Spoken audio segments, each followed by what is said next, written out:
Bienvenidos al Cuadrante Alfa, un podcast de opinión.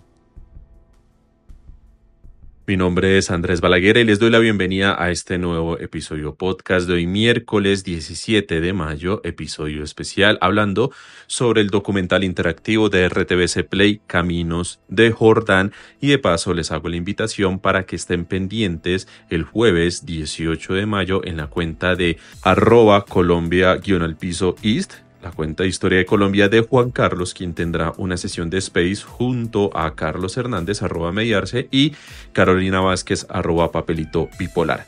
Quiero mandarle un saludo y un agradecimiento a Edgar Arroyo, el compositor de la canción de inicio de este episodio podcast, y también a David Ospina, quien nos hizo la imagen, el logo del Cuadrante Alfa. Un saludo también para Iván Dacho y Marrón Mata, quienes están a cargo del Cuadrante Deportivo. Palazo, lo que ha pasado, la final ya de la Champions, pintada Manchester City contra el Inter de Milán, después de que el Manchester City goleara 4-0 al Real Madrid. Muchas lágrimas madridistas, muchas lágrimas merengues, pero bueno, que sea en la voz de Iván Dacho y de Marlon Mata en el próximo Cuadrante Deportivo quienes se hagan a cargo de desarrollar este y otros temas futbolísticos. Ya saben que este podcast se puede escuchar en Spreaker, en Spotify, en Apple Podcasts, en Google Podcasts, en TuneIn Radio, en YouTube y en muchas plataformas más, para que por favor nos sigan, nos acompañen, nos compartan y nos ayuden a crecer. Todos nuestros enlaces están en la descripción de este episodio podcast, y finalmente los invitamos para que nos sigan en @cuadrantealfa en Twitter, como también en el grupo en Telegram. Le doy la bienvenida a este episodio podcast a Caroleta Vázquez, Carolina, nuestra guionista de cabecera, conocida en Twitter como @Papelito Bipolar, la guionista de este documental Caminos de Jordán de RTVC Play. Carolina, bienvenida a este episodio podcast. Muchas gracias, Andrés, por la invitación. Gracias también a todos los oyentes de Cuadrante Alfa, y siempre va a ser un gusto poder charlar y compartir ideas con ustedes. Y aquí también tenemos a Carlos Hernández, nuestro historiador. Bienvenido aquí a este episodio podcast. Carlos Hernández está con el @ en Twitter @Mediarse. Hola, buenas tardes, Carolina y Andrés. Un saludo a la audiencia de Cuadrante Alfa. Muchas gracias por estar acá en este nuevo episodio de Cuadrante Alfa. A ustedes muchísimas gracias, y también a todas las personas que nos están escuchando. Bueno, ustedes saben muy bien que hemos echado un par de cuñitas sobre ese documental que se llama Caminos de Jordán, un documental interactivo que está en la plataforma de RTVC Play, y que esto hace parte de la tercera temporada de El Cubo. Pero que sea mejor Carolina Vázquez, @Papelito Bipolar, quien nos dé una primera introducción sobre qué es Caminos de Jordán. Bueno, aprovecho para saludar también a Carlos. Bueno, Caminos de Jordán es un documental interactivo que está alojado en la página de RTVC Play. Ahí buscan El Cubo. El Cubo, esta sería su tercera temporada. Entonces pinchan en la tercera temporada, que se llama Caminos de Jordán, y pues ahí encuentran esta experiencia interactiva. El tema de Caminos de Jordán es poder hablar acerca de un municipio que se llama Jordán Sube, que está ubicado al fondo del cañón del Chicamocha, y que en este momento ostenta el título a ser el municipio con la menor cantidad de habitantes en su casco urbano. Estamos hablando de que en el pueblo como tal de Jordán no viven más de 60 personas. Básicamente es como si uno fuera a visitar una familia o una finca. Es algo demasiado pequeño, porque la gran cantidad de personas que habitan el municipio de Jordán están en la parte rural. Entonces ya esto hace que sea un espacio especial, un espacio diferente, un espacio que llama la atención, digamos, como a la normalidad de los pueblos de Colombia. Entonces, pues a raíz de este lugar tan particular se decidió pues hacer este proyecto, que en este momento pues está alojado en esa página. Corresponde 5 cortometrajes, y ya a medida que el usuario va navegando estos 5 cortos, pues entonces ya se desbloquea una siguiente parte en donde ya se puede ver una historia más expandida respecto a al pueblo como tal. Entonces, pues muy invitados a todos para que puedan verlo, puedan disfrutarlo y también pues para que disfruten de los paisajes tan fenomenales que tiene esta pieza. Carlos, teniendo en cuenta esto que nos cuenta aquí Carolina en esta primera visión sobre lo que es el documental de Jordán, ¿qué nos puede decir Carlos Hernández sobre ese municipio, sobre esa región, sobre ese pueblo que está metido en el cañón del Chicamocha? Y esto, como ustedes lo podrán ver también en el documental, se va a desarrollar mucho en torno al tema de los gamonales. Bueno, quizás antes de entrar en esa materia y complementando lo que menciona Carolina, ubiquemos dónde está ese municipio. Sí, hay una serie de preguntas que se van a presentar o que se presentan al revisar o al indagar por Jordán Sube o por este municipio. ¿Dónde queda? Primero, encontramos allí en el mapa de Colombia que está al norte, está ubicado entre varios pueblos que pueden ser de renombre según quien lo mire. Si se decide coger hacia el norte desde el Jordán Sube, se va a encontrar con Los Santos. Si se decide coger hacia el suroccidente, se va a encontrar con una población llamada Aratoca. Si se decide coger hacia el noroccidente, se va a encontrar con Zapatoca, y desde ahí seguramente hacia Barranca Bermeja o desde Los Santos hacia Bucaramanga. O si se quiere por Villanueva, hacia el suroccidente, hacia Barichara. Y ese es como el escenario geográfico en donde está ubicado este pueblo. Estaba sobre algo que se conoce como el Cañón del Chicamocha. Cuando uno entra a mirar la página donde está publicado el documental, es bellísimo. Las postales que están allí son fotografías, son muy bellas. Cuando uno mira los recorridos que se hacen a través de los cortos, también se observa una belleza geográfica que enamora. De entrada, ahí hay mucho que valorar. Ahora, ¿por qué un pueblo fantasma? ¿Por qué termina siendo considerado en la prensa un pueblo fantasma? ¿Por qué termina siendo un pueblo con menos de 100 habitantes? No sé en qué estado esté ahorita las estadísticas. ¿Y por qué llegamos a eso? Y para comprender parte de las posibles respuestas, pues hay que ubicarse en la idea de cómo un pueblo ese es un ejercicio que podríamos comparar como un pueblo como como una Colombia chiquita, donde hay unos personajes que representan ciertos sectores de la población o de las autoridades o en una especie de juego espejo. Allí está reflejada parte de la dinámica de la historia de Colombia, sus violencias, sus estructuras comerciales, sus vivencias sociales, y el Jordán no deja de ser como esa Colombia chiquita donde posiblemente todos podamos encontrar algún elemento que nos haga reconocernos. ¿Vas a decir algo, Caro?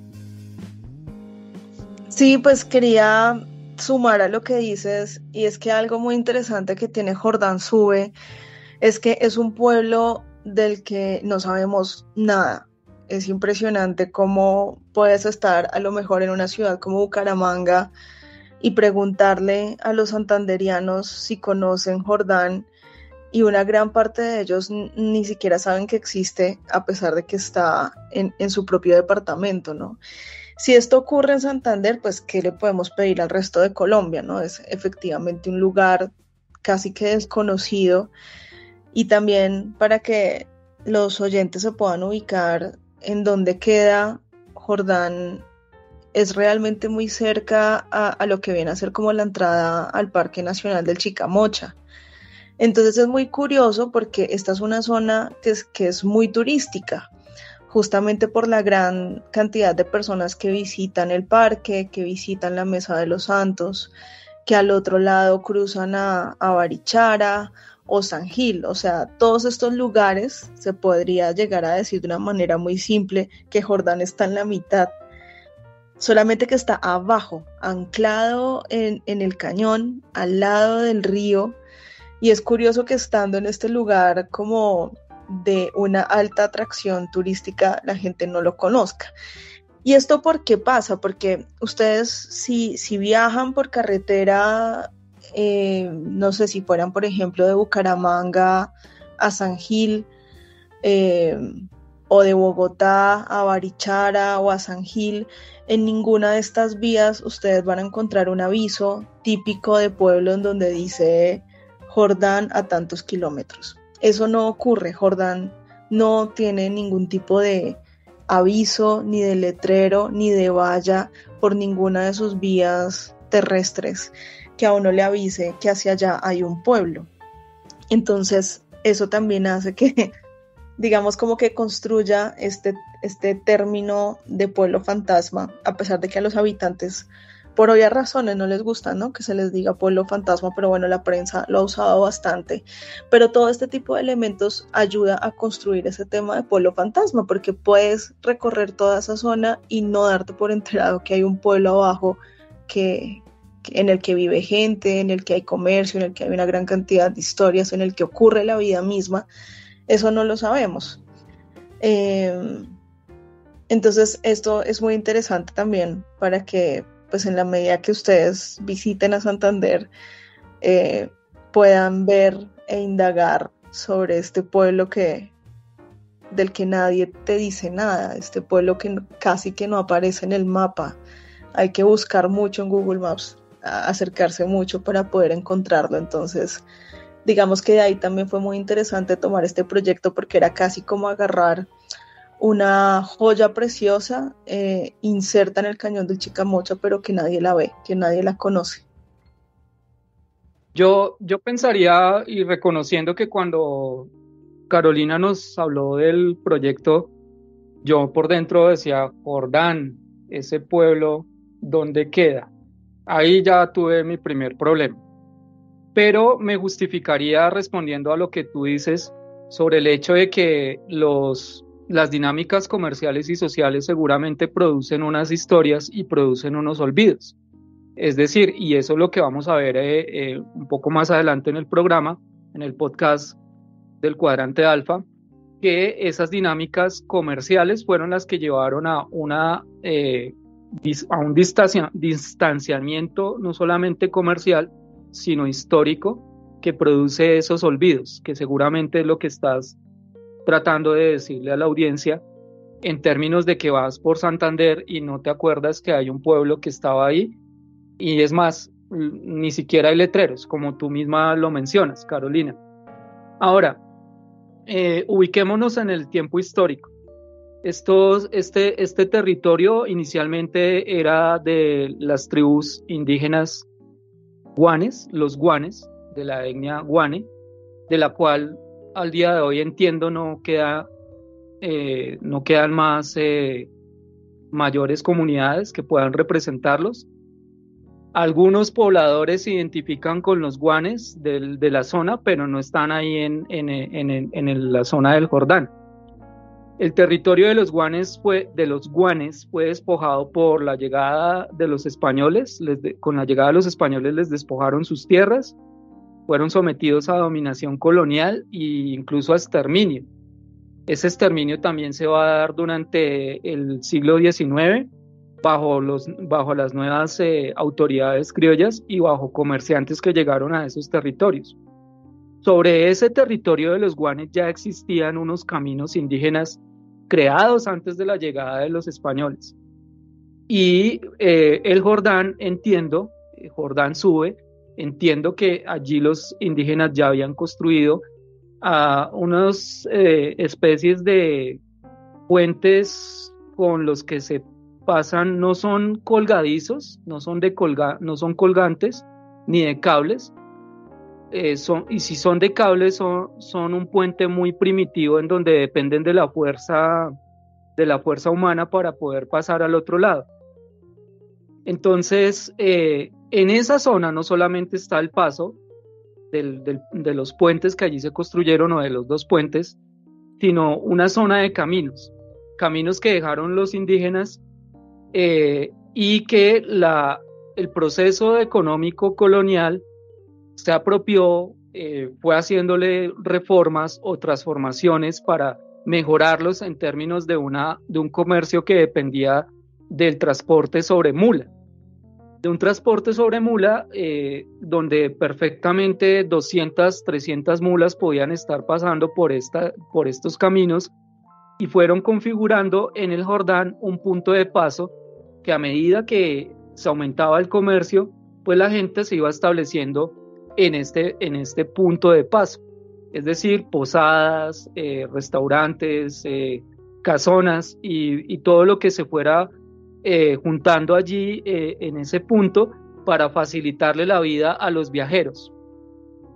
Entonces, seguramente esto lleva a la fundación del pueblo en 1822, que es lo que yo veo en la infografía presente en el proyecto, y sobre esos caminos que se apropian los españoles y que reforman los españoles, también van a venir transformaciones posteriormente en la independencia y posteriormente en el periodo de republicano, bajo eso que se conocerá como la Gran Colombia o posteriormente los Estados Unidos de Colombia, en donde el territorio que está allí es parte de ese estado soberano conocido como Santander.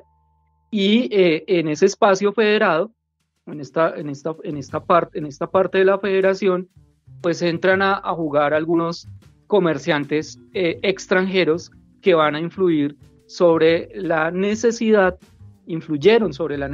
de que la economía tuviera un sistema de caminos o de vías que pudiera facilitar los procesos comerciales. Entonces,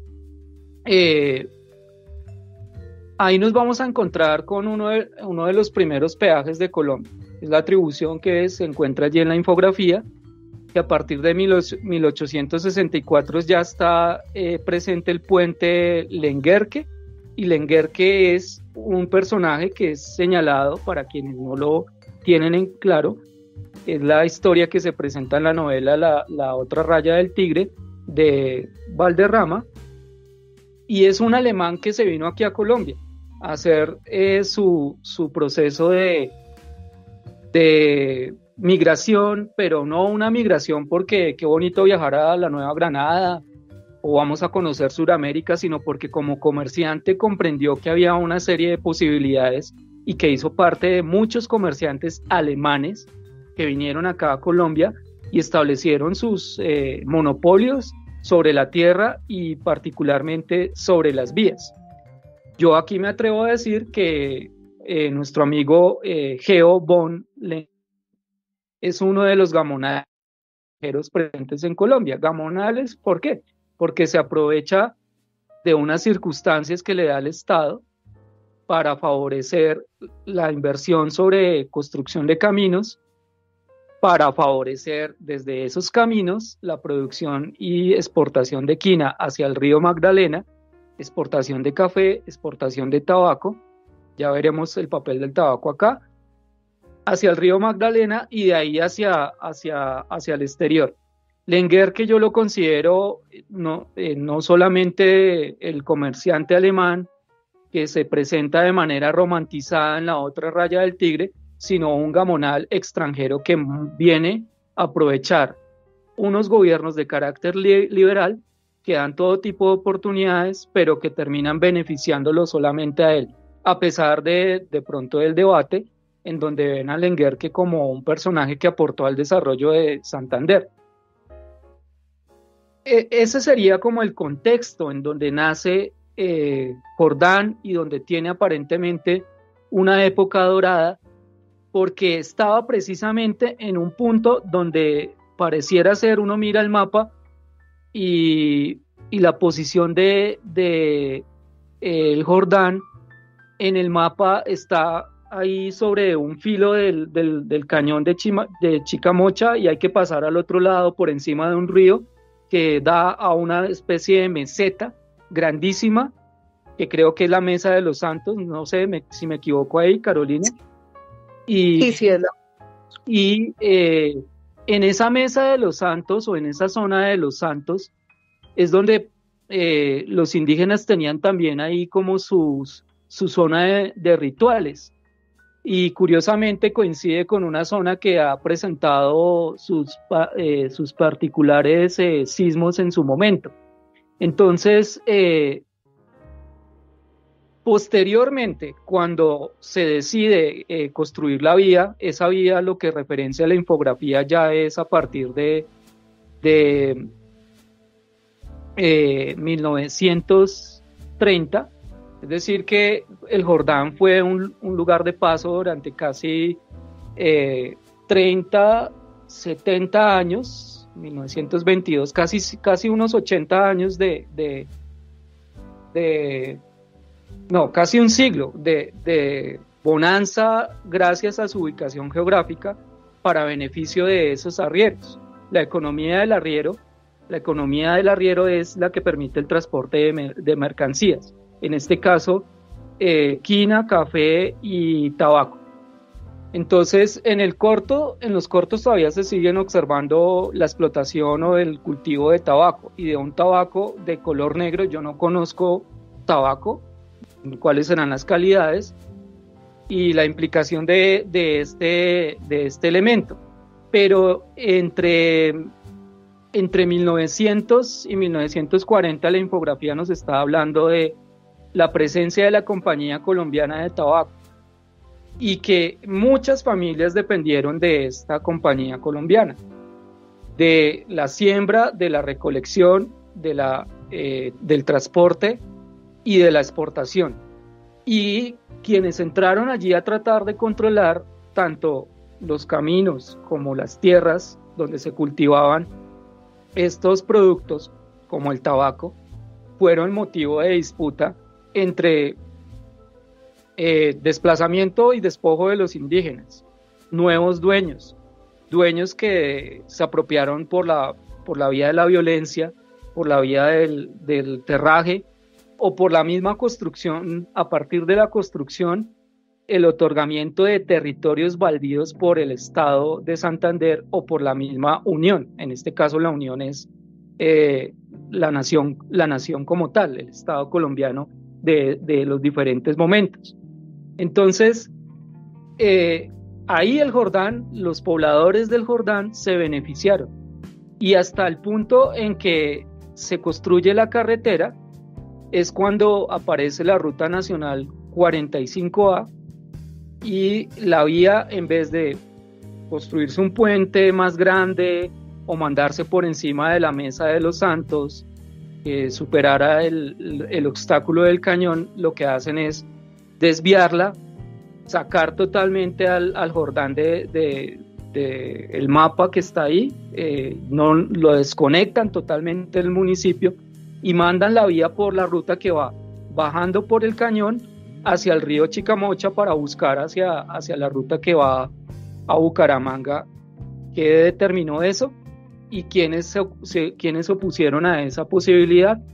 La lectura dice que las mismas autoridades del Jordán no estaban de acuerdo. Es lo que yo entiendo, que se pasara la vía por el Jordán, o incluso que ni siquiera los tocaran. Entonces ahí vamos viendo que hay unas disputas entre autoridades locales y autoridades centrales en este caso, es decir, entre federalismo y centralismo. Eso se va expresando allí, pero está mediado por el papel de los comerciantes que buscan, como en el caso del Enguerque, favorecer que sus mercancías salgan rápido y por tanto ganar o acumular el dinero necesario. Aparte del hecho de que los arrieros tenían que pagar por peaje para pasar sus mercancías, y esta riqueza no terminó necesariamente en el Jordán, sino en los comerciantes. Sí, este espacio que ocurre en el momento en que la vía se decide no hacer por Jordán, que era por donde estaban los caminos, todo esto que comenta Carlos, que Jordán tiene un puente que hoy en día existe y es muy famoso, aparte es muy bello, que también lo van a poder ver ahí en Caminos de Jordán. Pues este puente funcionó durante muchos años como un peaje, entonces toda la mercancía que se movía en caballos pasaba por este puente y se tenía que pagar una pequeña tarifa por el paso de cada animal y de cada humano. Entonces eso hizo que Jordán tuviera una época de bonanza muy grande. Aparte porque el tabaco ha sido un cultivo muy bueno a nivel económico para la región. Entonces esto llevó a que Jordán pues en algún momento tuviese una empresa donde se distribuía, donde se vendía todo el tabaco a la región. Se dice, ¿no? Dicen los lugareños que seguramente por ese puente pasó Simón Bolívar. Entonces, digamos que ellos creían realmente que se les iba como a respetar esa ruta al momento de crear la carretera hacia Bucaramanga. Pero pues en el momento en que se decide que no, desde las ciudades se decide que entonces la carretera no va por ahí, sino que va a ir más hacia San Gil. De hecho, ya podemos ver hoy en día qué pasó con Jordán y qué pasó con San Gil, ¿no? Gracias a esa carretera. Pues esto ya hace que Jordán salga del mapa, digamos, en una primera instancia, ¿no? Ya no están dentro de la carretera, entonces pues ya la gente no tenía que ir a Jordán a nada, ¿no? Finalmente la carretera estaba por otro lado. Y pues esta es como la primera estocada, ¿no? Que recibe Jordán para ganarse este título, como lo ha apodado la prensa hoy, de pueblo fantasma. Esto me recuerda, perdón Carlos, esto me recuerda a quienes la hayan visto la película Cars de Pixar. Es una historia muy similar. Es un pueblo pequeño, con su propia microeconomía, pueblo pujante, de gente muy, muy del lugar, muy trabajadora, pero que por la construcción de una superautopista, la gente dejó de ir a ese pueblo y los que vivieron ahí quedaron en el olvido. Así es, igual. Es una interesante metáfora lo que plantea Andrés, porque seguramente, y esto no es nuevo, la misma administración colonial en la historia de Colombia se habla de fundación de pueblos, como si fuera sacar el pueblo de un bolsillo entre un párroco, un rey o un virrey y un oidor, y bueno, necesitamos crear un pueblo y lo sacamos del bolsillo y tenemos acá el mapa con la orientación hacia algún cerro y lo fundamos. Y ya, y entonces se fundaron muchos pueblos de esa manera, pero las dinámicas comerciales propias de la colonia hicieron que muchos de esos pueblos desaparecieran posteriormente, y desaparecieran es que nadie volvió a poblar, e incluso hubo situaciones en donde los españoles no sabían qué hacer para llevar pobladores a esos territorios que estaban cercanos a zonas mineras o a zonas con recursos, o que necesariamente necesitaban establecer algún tipo de gobierno español local, pero sin gente como construyen un pueblo y sin gente como tienen mano de obra. Eso le pasó a los españoles, así que no es algo como tan de la ficción. Otros pueblos perdieron su protagonismo porque dejaron de estar en la ruta comercial principal frente a la dinámica centralista. Es decir, Bogotá acapara y monopoliza tanto mano de obra como transporte de mercancías. Entonces muchos pueblos que antes podían ser considerados centrales pierden totalmente su protagonismo, y lo mismo va a pasar con los puertos, que eso sí ya responde a dinámicas comerciales globales. Colombia tuvo a Cartagena durante mucho tiempo como su gran puerto, en la historia colonial, pero nunca logró sobrepasar o sea, competía siempre con Lima o competía con los puertos en La Habana, Cuba, o en Nuevo México, en México, y entonces estos otros puertos siempre se los llevaron por delante, o sea, no había nada que hacer. Esas dinámicas comerciales nunca las pudo superar, incluso hasta con Venezuela, con Caracas, perdía mucha competitividad en ese sentido. Entonces el protagonismo de los puertos colombianos no fue sino el capítulo de Cartagena. Ustedes ven hoy, por ejemplo, Buenaventura. El puerto de Buenaventura, salvo que los chinos le metan mano, nunca vamos a convertirnos en un área como la de Hong Kong o como el mismo Taiwán, que está en una isla. Porque San Andrés, por ejemplo, no es una zona comercial importante, a pesar de que está ahí como muy, muy solita, muy independiente en el Mar Caribe, cerca de las otras islas, ¿no? Colombia no le ha dado el valor que representa, y porque hay una geopolítica ahí de fondo.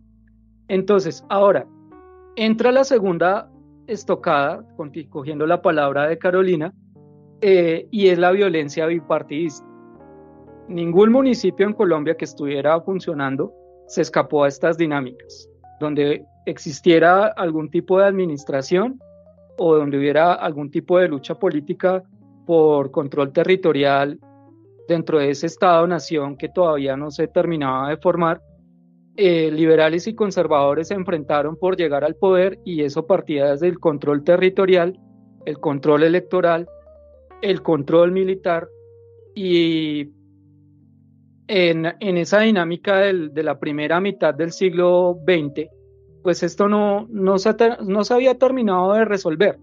Así ya no tuviéramos el problema de los regionalismos, así ya estuviéramos hablando de una República de Colombia bajo la Constitución de 1886, donde aparentemente hay un Estado que está por encima de los partidos, pero la violencia bipartidista expresaba otra cosa, en donde ya se había superado una hegemonía conservadora y se pasaba a una hegemonía liberal, pero en los territorios la gente todavía asumía que la vida se podía resolver en términos de mis decisiones políticas como ciudadano o como habitante de un territorio. Entiendo entonces que en el Jordán llegaron los conservadores y desplazaron a los que fueran liberales y los sometieron por la vía de la violencia, asesinatos, desplazamientos, quema de casas, y en algunos instantes negociaron y dialogaron para decir, bueno, ustedes son liberales, si quieren mantener sus vidas y quedarse aquí en este territorio, tienen la opción de convertirse a lo conservador. Esa palabra convertirse es bien simpática, porque es como si yo hubiera optado por ver la política como una especie de dogma religioso. Y ese es el instante que golpea a Jordán Sube. Sí, esa parte, según lo que cuentan los lugareños, porque pues de esto no tenemos a lo mejor algún documento que lo soporte, pero lo que cuentan los lugareños es que sí, efectivamente se les obligó a los liberales a salir de Jordán, pero los que no lo querían hacer, bueno, esto obviamente con violencia, ¿no? Entonces, todas las muy malas.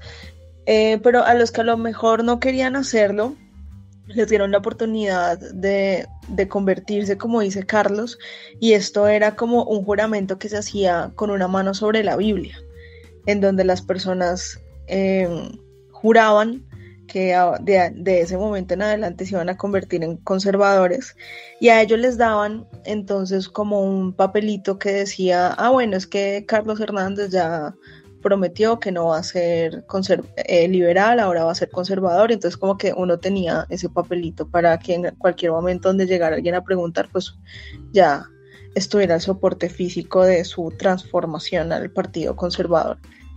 Esto pues es sí, como parte de las historias que hay en el pueblo y pues es muy interesante, ¿no? Ver cómo en este lugar aislado pues aplicaban medidas de este tipo, ¿no?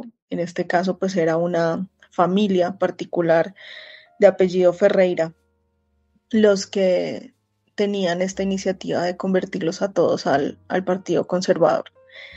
Y pues bueno, todavía hay abuelos que recuerdan estas historias, bueno, que vienen del voz a voz de sus familias. Y pues también esto llevó a que obviamente muchas personas abandonaran, ya algunas habían abandonado el pueblo por la carretera, ahora por la violencia abandonan otros muchos.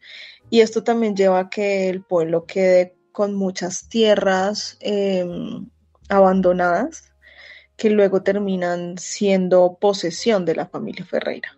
Entonces, ahí empieza ya también a crearse un villano en esta historia. La llegada de la violencia y el desplazamiento de los campesinos de estos territorios no es algo propio del Jordán, es una de las situaciones que se da a lo largo y ancho del país durante esa época de la violencia, en donde utilizando la excusa de señalar a unos y otros a favor de un bando político, se desplazan campesinos, se asesinan campesinos unos contra otros y se reconfigura el orden territorial bajo dinámicas liberales o conservadoras y que luego van a entrar en la dinámica que se deriva con el Bogotazo. Es como el punto que estalla o derrama la copa, la gota que derrama la copa y entra en efervescencia del país, pero que se resuelve con la llegada de Gustavo Rojas Pinilla a través de la Junta Militar y que después se resuelve, o para algunos dirán, se corrige con la llegada del Frente Nacional. El Frente Nacional, más allá de resolver quién tiene el poder, no resuelve los problemas estructurales o sociales que están en el país. Y por ende las zonas quedan siempre como antes en una especie de abandono estatal. Ese abandono estatal, dependiendo y más en territorios donde no hay ningún tipo de recurso, pues el Estado no hace presencia. A mí me llama la atención de que aquí, si bien se señala violencia bipartidista, no se habla de presencia de guerrillas, no se habla de presencia de paramilitares. Tampoco se sabe si los narcotraficantes tuvieron alguna incidencia en este territorio. Y menos se sabe si los pobladores llegaron a tener algún tipo de alianza con estos actores del conflicto.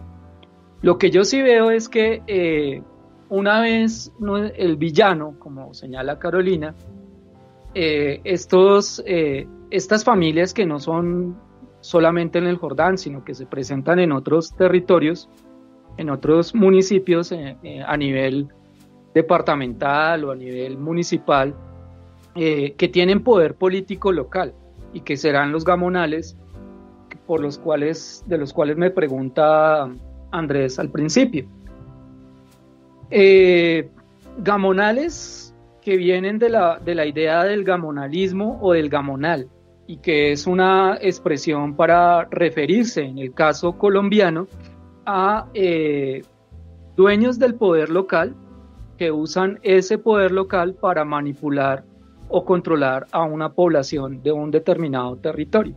Están relacionados con el espacio político y obviamente con las elecciones, donde hay una especie de entramado clientelista donde se crea una dependencia con el ciudadano depende de las ayudas que le da a este personaje, que puede ejercer o no la autoridad con la violencia, por medio de la violencia, es decir, si no estás conmigo tienes una opción y es irte del pueblo o morir acá o hacer lo que yo disponga y como yo lo disponga. Y eso se hace desde un control de masas, de saber mover a las masas, a las poblaciones locales, con miedos, y la diferencia entre ustedes son conservadores o ustedes son liberales, ustedes son el demonio o ustedes son lo peor, pues son los discursos que se van a utilizar para mover los miedos en las poblaciones, y va a ser la manera para manipular en muchos casos quién es el enemigo y quién es el amigo en un territorio. Los gamonales van a jugar con ese tipo de cosas, y el Jordán no va a ser exento de, a pesar de que pierde su protagonismo comercial, a pesar de que es separado de la estructura de vías, no va a dejar de ser un espacio donde se ejerce el poder de esa manera, que se aproxima a un ejercicio del poder del tipo feudal. La evolución, uno mira el mapa del pueblo y uno encuentra todavía una arquitectura colonial allí presente, a diferencia de otros municipios que fueron derrumbando o rehaciendo sus edificios. Aquí todavía hay una riqueza arquitectónica ahí presente. Uno lo mira por Google Maps a través de Street View y se ve todavía ese tipo. Es como ir a la Candelaria acá en Bogotá en algunas zonas. No sé si estoy equivocado en esa apreciación, pero sí hay como una especie de congelamiento en el tiempo del pueblo. ¿Y a qué se debió eso? ¿Por qué este protagonista, estas familias no permitieron que el pueblo evolucionara? Esa es una pregunta que solamente los habitantes del Jordán podrán responder. Pero sí hay un punto que me llama la atención, y es que con la llegada de las elecciones populares, el voto popular para elegir alcaldes, se empieza a romper con la posibilidad de que una familia se quede en el poder en los municipios, y el Jordán no va a ser la excepción, en donde ya las elecciones permiten participación de los ciudadanos para elegir alcaldes. Los van a constreñir, seguramente los van a amenazar. Luego, bajo el marco de la Constitución del 1991, coincide con el año en el que muere uno de los gamonales de carácter conservador de esta familia que señalas acá, Carolina. Se abre la posibilidad de que la gente pueda expresar su voz a través del voto y de decidir el destino de un municipio como el Jordán. Sin embargo, esto no se va a llevar desde una utopía de llegó la Constitución, nos permiten elegir alcaldes, entonces podemos sacar a estos gamonales del poder, sino que ellos van a tratar de mantenerse, y es solamente hasta el ejercicio de lo que se da en el marco de un país que no está avanzando y no avanza por elementos señalados desde la pregunta por la administración de los recursos públicos, y en el marco de unas políticas neoliberales que buscan precisamente hacer más con menos, pues se preguntan dónde está la plata. El municipio Jordán aparece como un municipio que le dan 10.000 millones de presupuesto, y eso pues no tiene como una cita de las dos orillas del 2015. Eso no tiene presentación para una población que tiene 60 habitantes.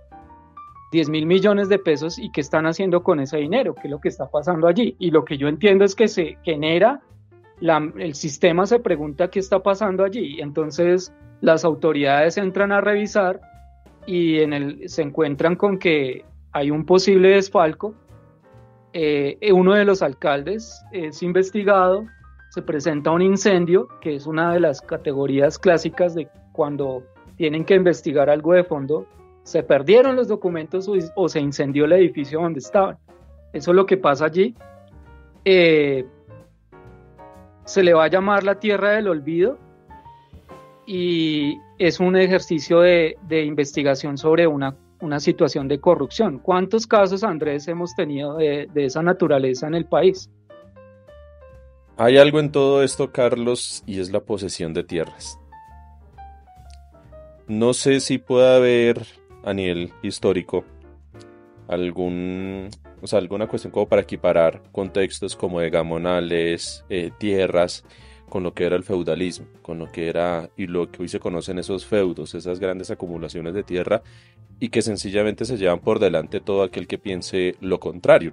Es más, buscan evangelizar a través de esa tenencia, esa posesión de grandes tierras, buscan evangelizar a esas personas que van a estar trabajando sobre esas tierras.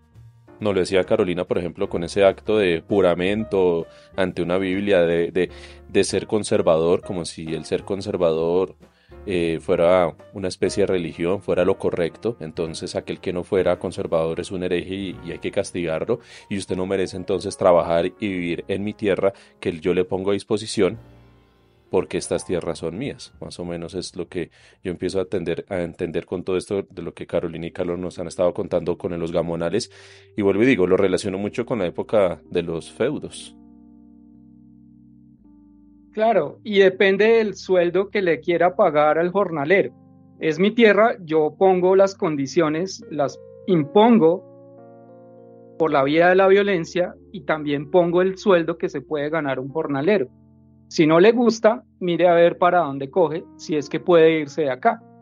Esa es la locura de la dependencia de un sistema feudal. Ahora, ahí hay un debate y es hasta dónde la gente que no tiene formación política, porque pues analfabetas, durante el siglo XIX no todos podían votar.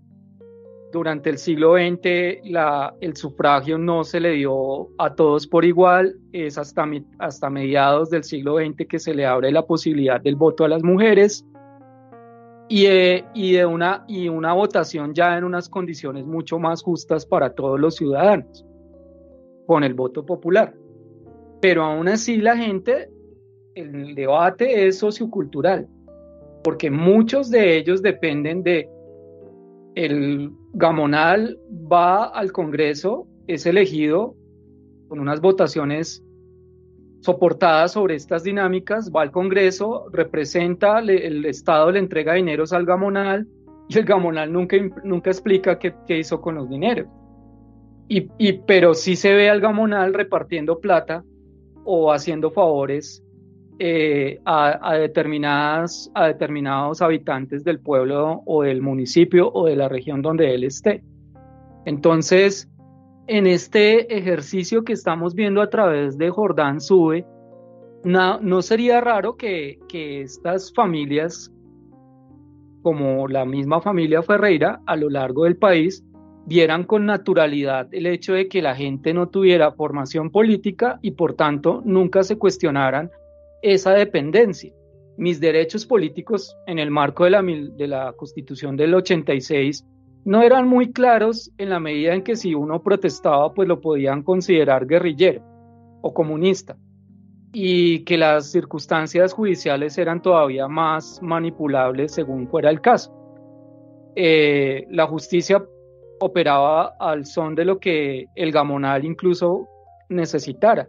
Entonces una dependencia de esas está impuesta a través de un miedo que no es visible, que no es palpable, pero que está ahí. El ciudadano, el habitante decide depender del gamonal y en algunos casos puede que haya progreso, puede que el gamonal haya hecho cosas buenas por el pueblo, por la gente, pero ¿qué es bueno? Bueno es dar una teja, bueno es llevar un mercado, o bueno es permitir que haya un hospital y que la gente no tenga que pasar 4 montañas para llegar a la vereda o al puesto de salud más cercano en un pueblo que queda a 2-3 horas de camino en mula. Y en el Jordán ahí se ve que es hasta el 2019 que se habla de construcción de un espacio de salud y de recuperación de un colegio o de construcción de un colegio e incluso de recuperación de su patrimonio histórico. Eso me llama mucho la atención, Carolina, porque si nadie se hubiera preguntado qué estaba pasando en este pueblo en términos de el gasto presupuestal, allá hubieran seguido robando y no se hubiera dado una transformación de las dinámicas administrativas y por ende ni siquiera se hubiera recuperado ese patrimonio que entiendo hasta el mismo puente que se le atribuye a a Von Lengerke, fue reconstruido en un ánimo de tratar de atraer, con el ánimo de atraer turistas, de recuperar esa historia de los caminos reales o los caminos de Lengerke, y de recuperar esa historia que hay detrás con el ejercicio que ustedes hicieron con el mismo proyecto. Sí, pues eso es algo muy interesante porque resulta que, bueno, para retomar el hilo del tema de esta familia Ferreira que hizo que varios habitantes de Jordán se convirtieran en conservadores, ellos representan entonces esta figura del gamonal en Jordán, y siempre pues prácticamente obligaron a los habitantes a votar a la alcaldía por alguno de estos familiares. Si uno mira como todo el historial, por ejemplo, de los alcaldes de Jordán, durante muchas décadas siempre había algún Ferreira. Entonces, ¿qué fue lo que pasó? Pues que finalmente, como Jordán es un municipio, o sea, capaz que ustedes van a Jordán y creen que eso es un caserío, pero no, Jordán es un municipio, pues era totalmente un contraste de ver el abandono en el que empezó a caer Jordán. Jordán, después de que esa época de la bonanza se termina, Jordán pierde todas sus tiendas, pierde sus colegios, pierde sus hospitales, y entonces se vuelve un lugar donde básicamente son como 6 manzanas. Ustedes pueden buscar en Google Maps Jordán Sube y ahí van a ver lo pequeñito que es. Jordán es un pueblo de no más de 6 cuadras habitadas, porque también, a pesar de que es bien pequeño, también está deshabitado. Entonces hay muchas de las casas allí que no vive nadie. Entonces este es un espacio que al día de hoy no tiene el comercio típico de un pueblo. En Jordán no hay cajeros, no hay un banco, hay muy poquitas tiendas, hay un puesto de salud, no hay un ancianato, no hay, digamos, una infraestructura potente para un colegio. Entonces es un pueblo en el que se carece de todo ápice de modernidad.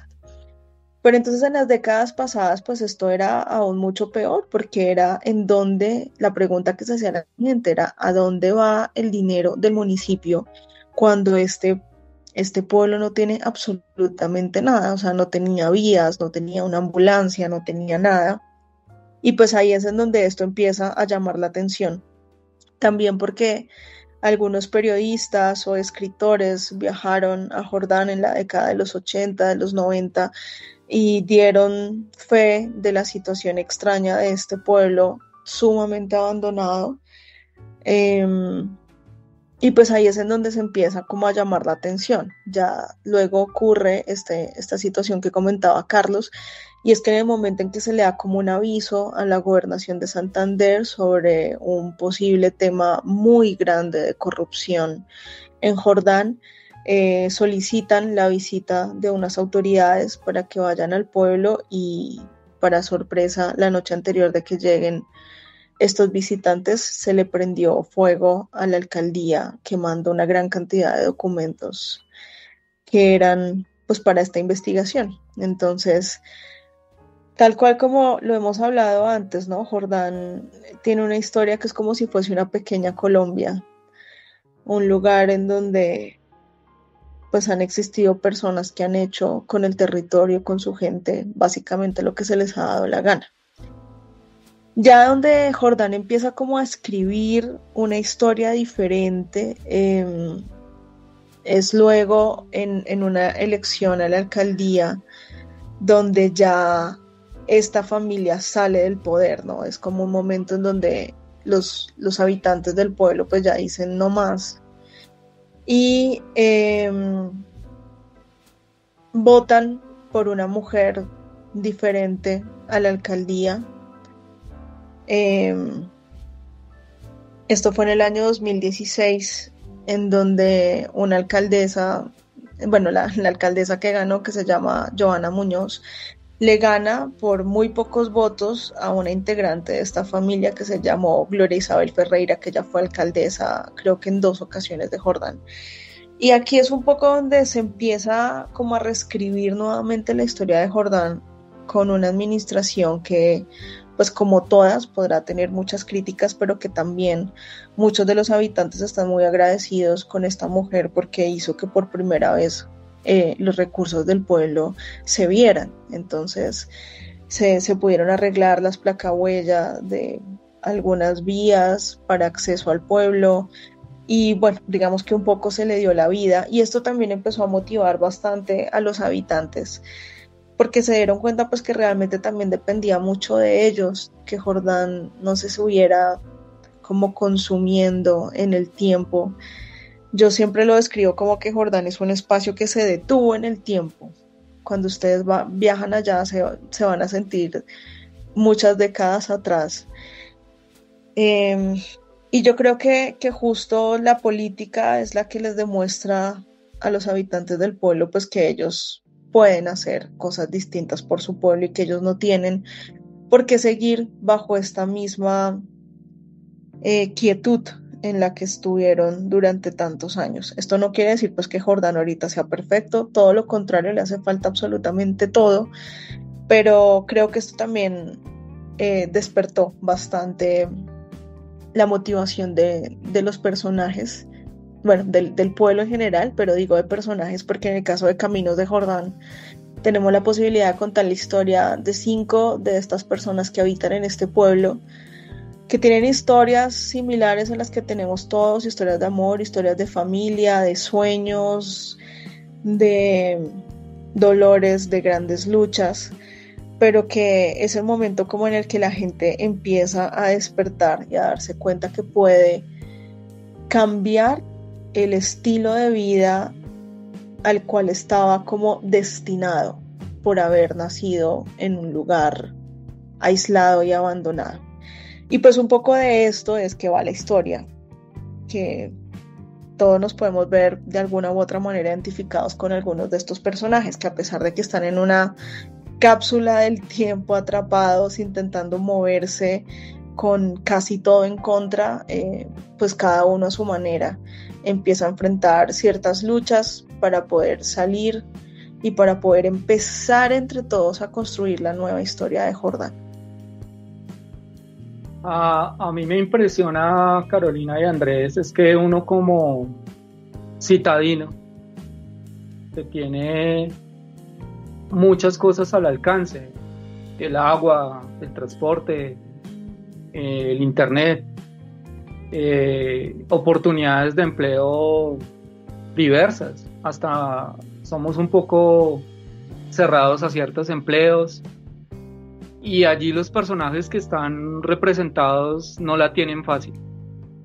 El señor Diego es el cantante, sí, el que toca, creo que es sí, Diego. Sí.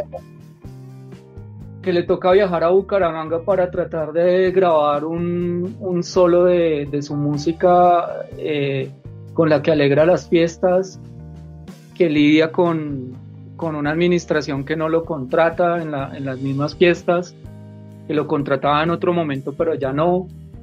El curita, que a pesar de que representa una iglesia que debería como institución darle todo, pues no es tan fácil, le toca hacer rifas para poder reconstruir un cementerio. Y hay un punto en donde el curita dice, no, esto yo como que mejor pido que me manden para otro municipio, porque aquí esto no es fácil.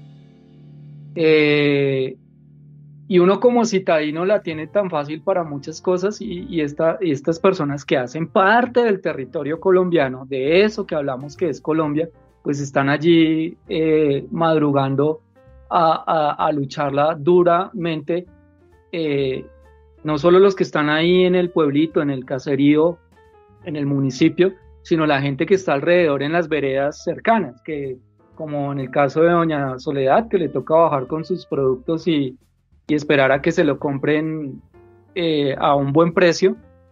Entonces, contrasta mucho que un pueblo donde ha gobernado una familia durante muchos años, en vez de convertirse en un espacio de crecimiento y de extensión, está sobre el Valle del Río. A mí me preocupa un desbordamiento de ese río, un crecimiento de ese río. Yo veo la foto del proyecto, Carolina, y digo, ese pueblito también es que está ubicado en una zona geográficamente peligrosa, donde se ve ahí el río al lado, y me recuerda mucho lo del Putumayo con el río Mocoa. Ojalá que nunca pase ese tipo de cosas, pero ese es el escenario al que ellos se enfrentan, y están allí en el fondo del cañón de ese espacio geográfico luchándola, y nosotros acá inmersos en nuestra comodidad, y al mismo tiempo hablando de Colombia, y al mismo tiempo viendo cómo gente que puede ejercer poder, que ejerció poder, no le permitió una mayor transformación a eso que llamamos Colombia en algunas partes del país. ¿Culpa del gamonal o culpa de los ciudadanos o culpa del Estado? De ese Estado que no hizo presencia porque simplemente allí no había un interés comercial. Ya no está la ruta, ya no se puede cobrar peaje, ya el comerciante no va a invertir allí. Ahora nos vamos por otra vía y los peajes lo va a cobrar otra persona, y vamos a revisar qué pasó con el presupuesto, pero por mirar que no se lo estén robando, y ya, porque toca mirar que no se roben las cosas, no por realmente resolver las posibilidades de progreso de este pueblo del Jordán. Esto de Jordán no está en lo que popularmente se conoce, a mí no me gusta el término, pero lo usan mucho, la Colombia profunda. Si pasa en un municipio que no es tan profunda, yo no la vería tan profunda. Yo no me quiero imaginar en el Mitú, en Guainía, en Baupés, en el Bichada. Eso es tierra. Es decir, por eso nos preguntamos después, ¿ay, esas personas existen? Con la actitud arribista y peyorativa que pueda estar ahí, o con el racismo incluso de algunos sectores que dicen, ay, eso sí existe en el mapa. El candidato que no sabe dónde queda X población, y lo entrevistan y no sabe ni siquiera qué es lo que va a representar, y peor aún, ¿y la guerrilla por qué se apoderó de esos territorios? Pues porque nunca fue el Estado. ¿O por qué los paramilitares están haciendo fiesta allá? Pues porque nunca fue el Estado. Entonces ahí está. Y Jordán daría para más símiles, para más comparaciones, no porque sea Jordán, sino porque allí confluye unos elementos que son comunes a muchos otros territorios, a muchas otras partes de los territorios donde también se han dado dinámicas similares. Y entonces eso lleva a una pregunta con la que yo voy a ir, empiezo a cerrar, Andrés, y es, o nos subimos todos en la cama de la construcción de un país, o seguimos abandonando gente.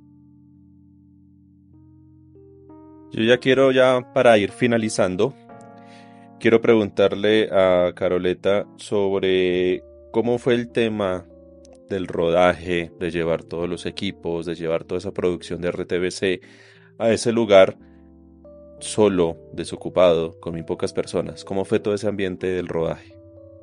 Además del calor, que me imagino que hace allá. Sí, Jordán es un lugar sumamente caluroso. Es bien hostil, Jordán es hostil, porque de hecho cuando uno está allá, toda la tierra y la flora parece un desierto, ¿no? Como una tierra roja, una tierra seca, con unas montañas sumamente imponentes, ¿no? Digamos que lo pongo en el panorama. Jordán es un pueblo que está abajo en el cañón, al lado del río, pero tienes las montañas de la cordillera muy encima, ¿no? Entonces como que uno voltea a mirar y sube la cabeza, y la montaña no se acaba.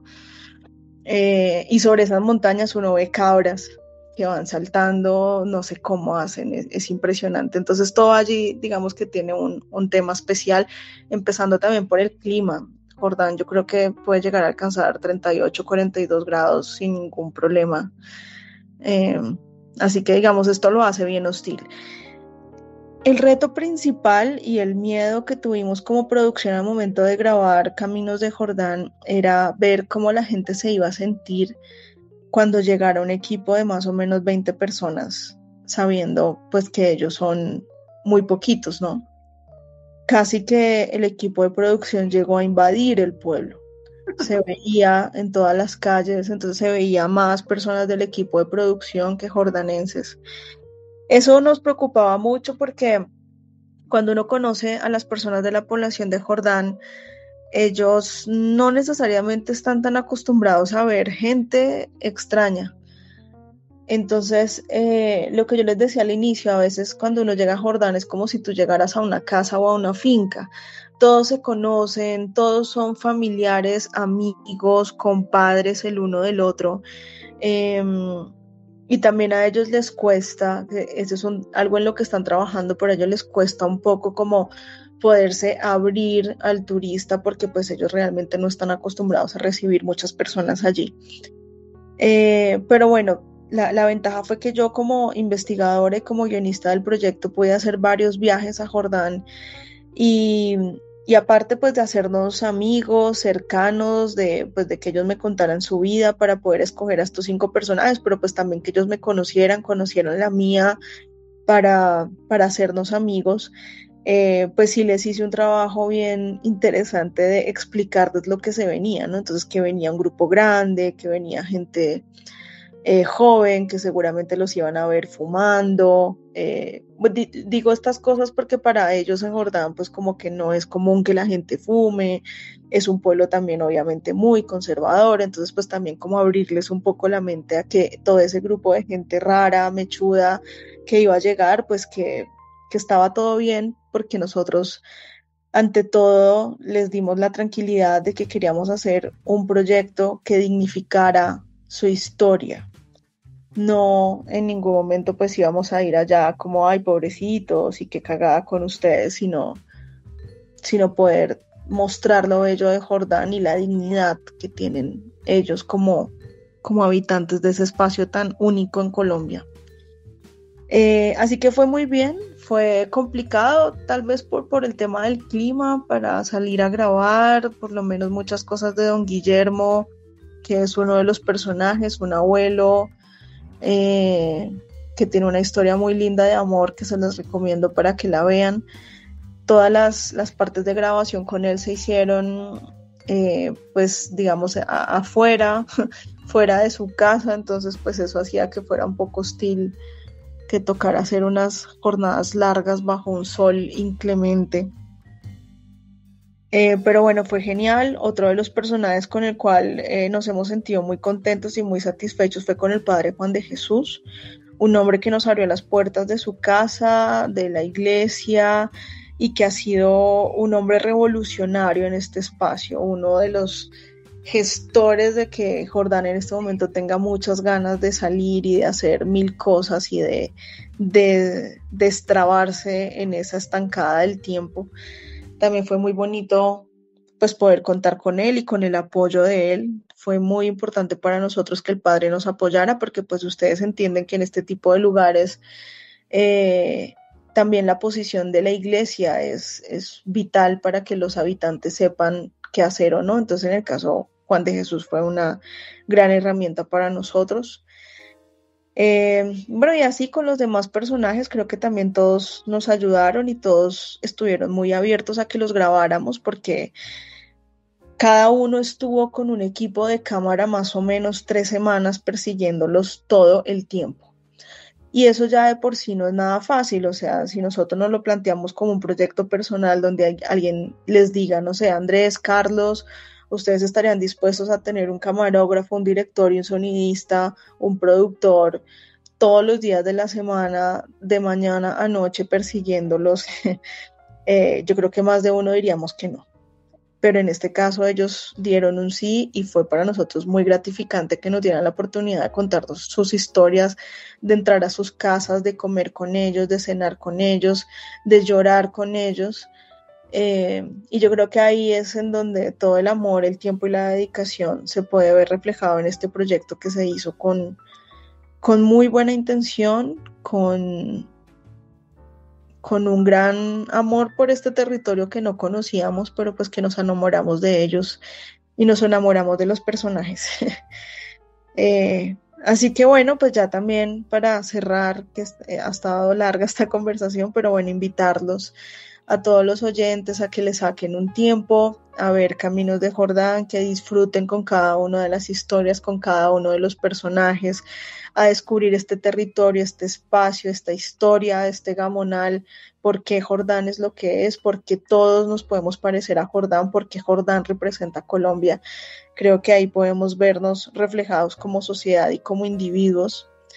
Y que se lo disfruten, que lo puedan compartir con sus familias. Este es un contenido pues apto para todo público, que lo puedan llevar a los colegios, a las universidades, y pues lo más importante es que ojalá se animen a visitar Jordán, que lo incluyan en sus propias próximas vacaciones y no se van a arrepentir. Con lo que ha hecho Carolina a través de RTBC Play, es una ventana para mostrarnos Jordán y para poder entender que Jordán hace parte de Colombia y que Jordán mismo como tal es la misma Colombia si lo miramos en perspectiva. Así que a Carolina muchísimas gracias. Ya saben que toda la información de Caminos de Jordán de RTBC Play está en la descripción de este episodio de podcast. Está el enlace para que ustedes ingresen y puedan participar en la experiencia interactiva. Carlos, lo mismo, muchísimas gracias por habernos acompañado ya en este episodio podcast y ya vendrán otros capítulos más interesantes para tratar aquí con Carlos @mediarse.